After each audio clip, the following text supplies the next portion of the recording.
Well, hey there, Bill. Thanks so much for joining us today. It's entirely my pleasure. We're looking forward to this opportunity. We've got all of these just amazing authors sharing their stories and a brief snippet of their experiences in education in international schools. But this is a really excellent opportunity for our readers and our community at large to get to know you a little bit more as not just the person behind the chapter, but as someone with so much diverse experience and stories even from your life in international education. So looking forward to this conversation. I would love to start just with a snapshot, and a snapshot won't do it justice, I know, but of your professional background and where have you been? What are some of the roles that you've held in international education? It's a long story. Snapshot is not fair. We kind of laugh and say my wife and I met in college at two separate schools, but we got married right after we graduated, took our honeymoon in Canada, came back, and 2 weeks later moved to Brazil. We both went down as locally hired teachers at the graded school in Sao Paulo. And after, 4 years of teaching, I moved into administration. And with the support of the superintendent, moved in then to a head of school position in Curitiba, Brazil.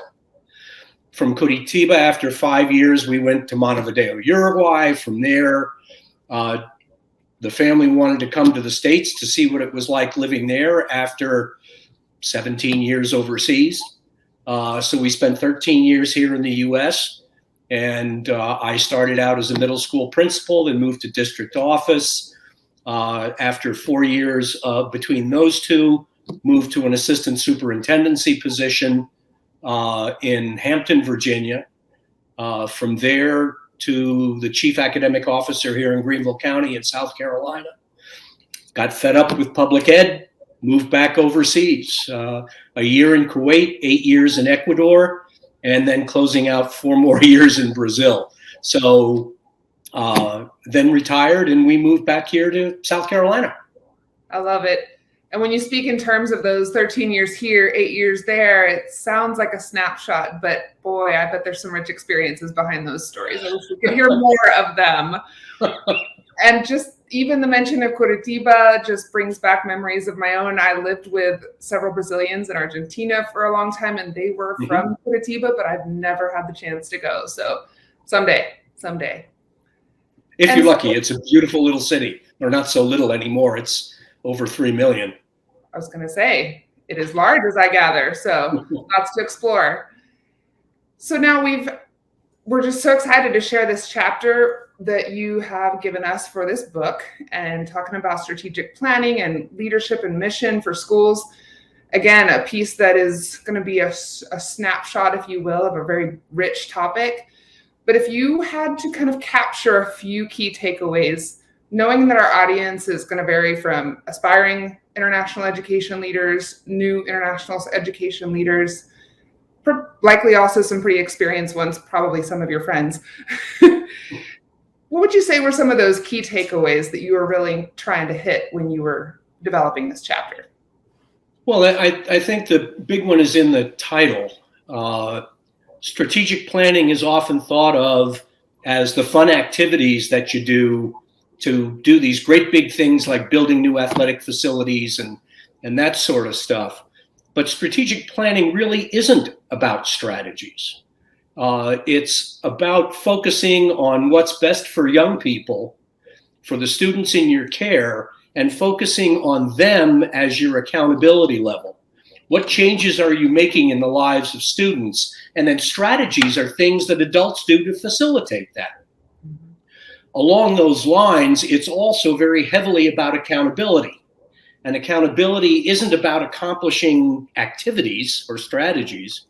It's about what are those changes that happen with kids that make them more powerful academically, more powerful as global citizens, which is really critical. In the arts and in athletics, all of those things are just critical to student growth.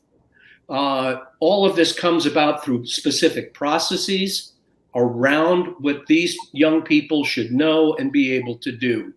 But again, the whole piece comes back to that bit of accountability, which is often frightening for administrators, but in my humble opinion, critical to actually having a reading of where you are in terms of the impact you're having on children.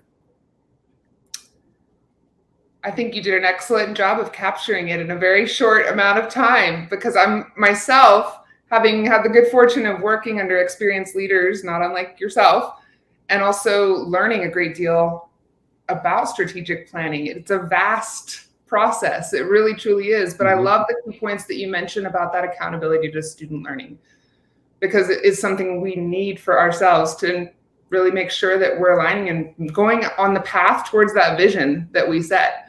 So lots to learn in a short amount of time, again, in that chapter, but I think that's going to be really impactful for those who read it. So here's another question that we'll laugh. I guess we just wanted to like go big here, right? And then ask you to summarize it in a short amount of time. So here, try this one. What would you say makes international education unique? You know, it's an interesting question, because I hadn't really thought about it until I left it. My career is a little bit different from most in that I started overseas, was overseas for 17 years, and then came to the United States for 13. Mm-hmm. And what I found when I got into the US, and I started in a small rural school district in the Appalachian region of Southwest Virginia. Yeah. 2 years as a middle school principal, and then 2 years in a staff position at the district level. And that district was spectacular. Everybody was focused on what's important for the kids, from the classroom aides all the way up to the superintendent. And then I was interviewed for and accepted a position for an assistant superintendency in an urban school district on the coast in Virginia. And I started to find fairly quickly that teachers remained dedicated to kids, principals somewhat so. And when you move to district office, not exclusively, mind you, especially in that particular district, the superintendent was really focused on children. But there was a large proportion of everybody else at the district office. And the higher you got, the more apparent it became that the issues were power and money, or basically control of resources. People were focused on advancement for themselves and not for the kids. So politics was rife. After I left that district and moved down here to South Carolina, where I was the chief academic officer in a school district serving just under 70,000 kids. In the entire time I was here, I never spoke to a student. I worked with teachers once. Wow. In my position, I was responsible to ensure student growth and development as chief academic officer, but the principals reported to assistant superintendents who reported directly to the superintendent. I had no access. Because from there, it was a question of who was in charge and who had the power to make those things happen. And after a falling out and a lot of smoke and fire, I left and wound up going back overseas. So to go back to your original question, what makes international ed unique? My entire time in international education, and that ranges from being a teacher to an assistant principal to a head of school serving 90 kids to a head of school serving 1,200 kids. But it was the same thing in each place. Everybody was focused on the kids, from the lowliest maintenance person right straight on up through the school board. Or in one case, while I was in Kuwait, the owner of the school. It was proprietary. That's the big one. The second one is that as superintendent, I had to work with the school board, but I also got to work with principals, but I also got to work with teachers, and every day I got to saw and mess with kids. Yeah. So the underlying thing that makes international education unique is the human contact at all levels of management and instruction that all focuses around the kids at a level that just doesn't show up in public ed in the US, in my experience. What you're saying reflects what I've just been observing myself, actually. And I think it was so refreshing. The first experience I went international, left public ed in the States. I've now been back and I'm a coach for leaders and in public ed. And exactly as you just described, when I was in an international school, the director was in classrooms every day. They led professional development in many ways for us as principals, but also with the teachers. And it was just, even visiting in other schools, that was the norm. And it was so refreshing. And people in public ed here aren't even necessarily aware that that is a norm anywhere. Yep. But I hope someday, that's part of, I think, why we're here even right now and working with SchoolRubric is to try to bridge that gap and bring those stories together. So that's a big, big hope, but it's a hope. Yeah. But and again, not but and the thing to remember is that's really what makes it fun. Yeah. And the bottom line is when it's not fun anymore, it's time to stop doing it. Right. Good point. Good point. So speaking of fun, we asked you to write a fairly short chapter and all of our authors came back and said, Lindsay, 3,000 words, come on. So I know there were other stories that cropped up that you perhaps would have loved to include. And I would love to give you the chance now. What would have been something else you would have liked to include had you had the space? Well, my other, I guess, great love is actually administrative theory. And now anybody who's watching this, I'm hearing a collective groan. The underlying piece is that the other topic I wanted to address was the importance of having a knowledge base in administrative theory as an entree to functional problem analysis and problem solving. And it's a takeaway that I didn't get to really until my doctoral program. Mainly because I really didn't get into administrative theory until my doctoral program. Common. But, well, let me give you two examples. One is called responsiveness theory, and it's out of political science, and it generally talks to how a governing body or an administration or a school board responds to in terms of a school board constituents, in terms of an administrator, his or her staff. Mm-hmm. So how do you handle things from that level of authority? And responsiveness goes on a continuum.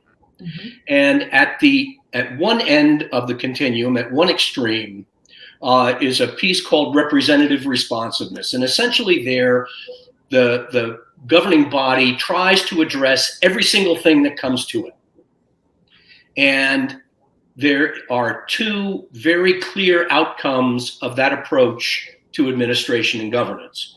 One is chaos is the inevitable result. And number two, there is no identifiable situation in which that approach to governance is effective. And so now you understand why administrators who try to make everybody happy fail. Yep. On the other extreme is an area called dictatorial responsiveness. And it's exactly like it sounds. Leadership takes absolutely no external input into consideration and just goes ahead and does its thing.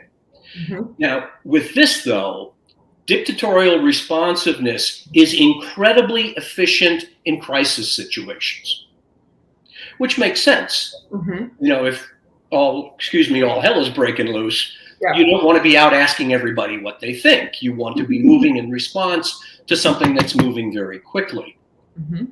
But the other piece to it is really interesting. If you continue in that mode when it's not necessary, the inevitable result is revolution. From a governmental perspective, it's a literal political revolution. From an organizational perspective, it's an uprising where somebody gets thrown out.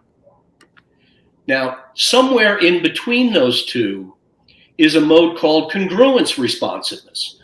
And in this situation, the governing group pulls information in from the constituencies, but also from other sources, does responsible analysis, and makes an informed decision, which is communicated in terms of how it got there. And that is consistently the most effective manner in which to govern and oversee, except in crisis situations. Right. So knowing that, you can take a look at the situation and know, number one, I don't want to be flapping my mouth in all corners and trying to play one person off the other because I'm going to get bitten. You know I can't shove it down everybody's throat all the time. It's got to be justified. And you then go into how do I do the other? That's one. The other one is one of my favorites because it's my own. And it's called Johnston's Rule of the Fence. And it's been published in a couple of places. Okay. But the rule of the fence says that in any discussion or any conflict, you will have some people who are on your side of the fence, some people on the other side of the fence, and some people who are on the fence. And the rule of the fence is you can only move a person one position at a time. So if you're trying to move something, effort spent on the people who are diametrically opposed to you to convince them to come to your side are wasted. The only thing that you can do is target those people to raise doubts so that they ask and you move them onto the fence. If they're onto the fence, then you obviously want to move them to your side. And if they're on your side, you want to make sure they stay there. But again, it's a theoretical construct which talks specifically about how you act in given situations to guide your thought. Is it written in stone? Absolutely not. But it's a point for discussion and thought.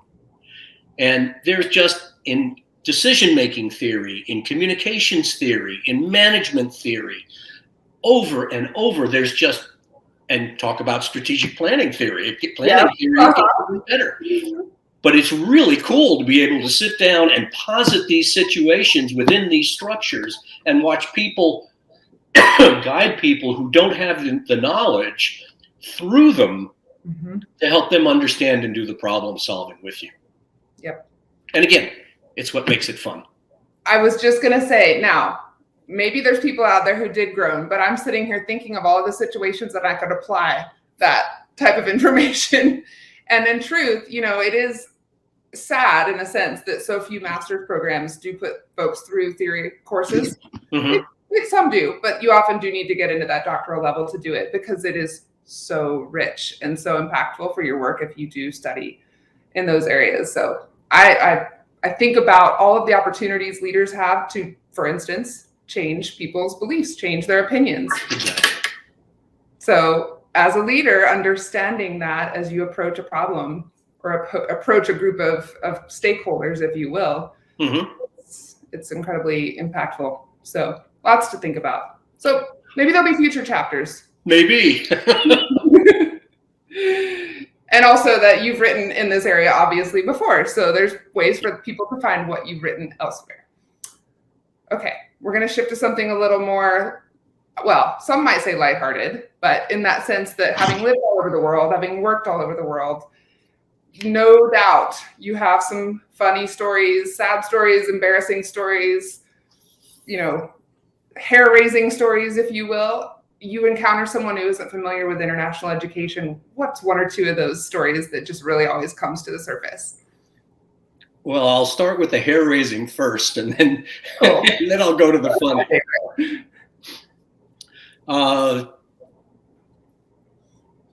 In one of my schools, not to name schools specifically, I was in the States recruiting and got a Skype call from my high school principal. And she said, I got some bad news and I need to know what you want me to do. I said, okay. Walked into the auditorium and found 3 kids smoking marijuana in the bathroom. Oh boy. And I said, well, drug policy's pretty clear, and the drug policy's clear, and the administrative procedure's clear. Why are you calling? Well, one of them's father is a senior DEA agent, and another one's father is part of the covert local government effort in the drug war locally. Oh, no. And so after chewing on it for about 20 seconds, I said, okay, follow the policy. Just do exactly what it is, but make sure you document everything to the nines. Yeah. And she did exactly as I said. That part was great. So I got back. And first round was the DEA father came in to see me and said, it's just a joint, and it's in the U.S. This is nothing, and it's just. And I said, that's in the U.S. We're not in the U.S. and I have a series of policies to follow, and I cannot violate that. I said, well, what's my next call? I said, fine, you can make an appointment to talk to the board. So he came in and appealed to the board, and they unanimously said, the U.S. government's position on drugs is really clear. The local government's position on drugs is really clear. Our policy is really clear. Our superintendent has followed that policy. I'm sorry, your appeal is denied. And as this was going on, I received word through a contact in that world that there was scuttlebutt going on, that the other parent was really angry and was going to get me. Oh boy. So I passed that on to the school board. End result, armed bodyguard and a 8-hour class in how to avoid kidnapping. And to this day, I still back my car into parking places and don't pull up so close behind another car that I can't see their tires, because if I can see their tires, I know I can go around them. There you go. Life skills. Yeah. Whew. And next step, DEA guy files a $10 million lawsuit against me and against the school. And that was 6 months of interesting deals. And the end result was, after a number of legal maneuvers and some others, the case was thrown out. The DEA agent was disciplined by the DEA and by the federal government and sent back to the States. The other parent apparently cooled off, and I no longer needed somebody coming to the airport with me to make sure that nobody slipped drugs into my luggage or that sort of stuff. The 3 kids were withdrawn from the school, and after a year and a half, it was all over. It was behind you. Yeah. Those just are not your everyday occurrences. Well, it was more interesting as well politically, because at the time I was also president of the local American Chamber of Commerce. Right. So I was a very public figure. Sure. In that respect. And so anyway, it was not my fondest memory. Well, I'm sure. Well, but the point being that stuff happens. It's just part of the deal, and you have to expect it. It's just that there are nuances when you're international that you don't get. Right. Here. Yeah. No, it's very true. The fun one actually happened in the same school, and interestingly enough, with another family with the DEA. but they had just come in and they were enrolling their three children, one of whom was in preschool. And, I came down and I said hi, and we're talking and going through, and I'm meeting. And as I always did, I got down on one knee to say hi to the little one. And he looked at me and said hello, and he went, "Oh, your teeth are so yellow." And, mom and dad just eyes real big and real pale. And I looked at him and I said, "You're probably right. You know what causes that?" He looked at me and he went, "Oh." I said, "I drink a lot of coffee and I probably don't scrub my teeth well enough to get those stains away. Thank you so much. And I'm going to take care of that. I promise you." And that family, by the way, to this day, are good friends. Yeah. Oh, lovely. And that young man, by the way, is in his third year of college. I love it. That's a story you say for that special moment when he just isn't expecting. Oh, yeah. Right? Payback. That's too cute. But it's what makes it fun. And it's the contact with the kids that makes it hell and that makes it fun. Interactions with adults are generally a pain at times if they're negative. Occasionally, there are some really bad stuff. But the big deal is being able to do the big picture stuff, the exciting stuff in administration, and still work with the kids. Yep. I could not agree more. All right. Well, my very last question for you is going to be about more of the life of living abroad. And it could be the United States, who knows? But we all get these chances to visit really unique places that not everyone we know necessarily gets to go to. And sometimes we wish we could hop on a plane tomorrow and go back to some of them, if not one particular. If I said to you, "Here's a plane ticket tomorrow, you can go to wherever you want to go," what would be that one spot that you really do just dream about heading back to? I get asked this question a lot. I bet. People want your travel knowledge. And I'm going to give you the same answer I give all the time. I was asked once if there was any place I would never go back to. And actually, the answer is the same there, too. I have never been anywhere I would not go back to.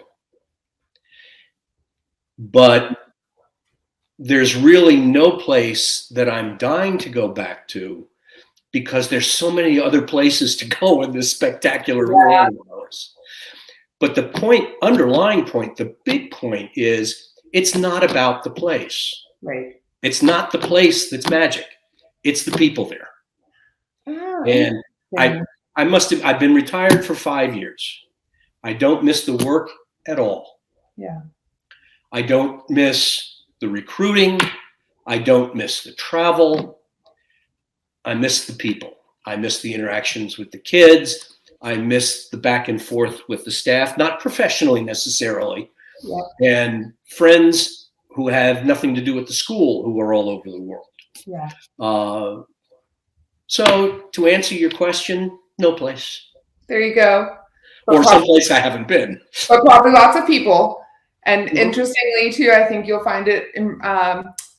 You will find it interesting when you get to see some of the other interviews because there's some common themes there. So, it's not surprising. All of us are in international education for a reason, and that reason comes down, I believe, to the core of who a person who gets into this life and wants to stay in it, who that person really is. Yep. Well said. Well, thank you so much, Bill, for spending a little time with me today. And I can't wait for our readers to hear this and have another chance to get to know you again as more than just a name on that page for that chapter. Thanks very much. It's been a great pleasure to talk. Wonderful. All right. Thank you. You're very welcome. Bye now. Thanks for watching and learning with us at SchoolRubric with educators from across the globe. For more access to articles, magazines, podcasts, live episodes, our international school directory, courses, and more, visit us at SchoolRubric.org. Thank you.